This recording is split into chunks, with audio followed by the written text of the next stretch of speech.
কুয়েতের বিভিন্ন শিল্প এলাকা এবং স্ক্র্যাপইয়ার্ডগুলোতে অবৈধ কার্যক্রম দমনে আবারও বড় ধরনের অভিযান চালিয়েছে দেশটির কর্তৃপক্ষ। কুয়েতের পাবলিক অথরিটি ফর ইন্ডাস্ট্রিজ, স্বরাষ্ট্র মন্ত্রণালয়, কুয়েত ফায়ার ফোর্স এবং public authority for man power যৌথভাবে আমঘারা এলাকার দক্ষিণ পাশের স্ক্র্যাপইয়ার্ডে একটি বিশেষ অভিযান পরিচালনা করে।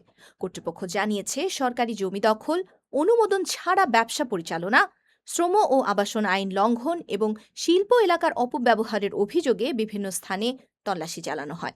অভিযানে একাধিক অনিয়ম ও আইন লঙ্ঘনের ঘটনা ধরা পড়ে এবং কয়েকজন শ্রমিককে আটক করা হয়।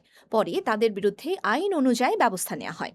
কর্মকর্তারা বলছেন, শিল্প ও স্ক্র্যাপইয়ার্ড এলাকাগুলো শুধুমাত্র নির্ধারিত কাজের জন্য ব্যবহার হচ্ছে কিনা সেটি নিশ্চিত করতেই এই অভিযান পরিচালনা করা হয়েছে।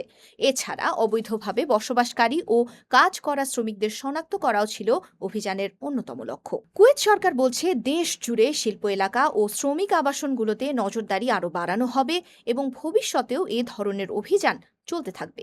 সাম্প্রতিক সময়ে কুয়েতে অবৈধ শ্রমিক, ভিসা আইন লঙ্ঘন ও নিরাপত্তা ঝুঁকি নিয়ে উদ্বেগ বাড়ায় কর্তৃপক্ষ কঠোর অবস্থান নিয়েছে।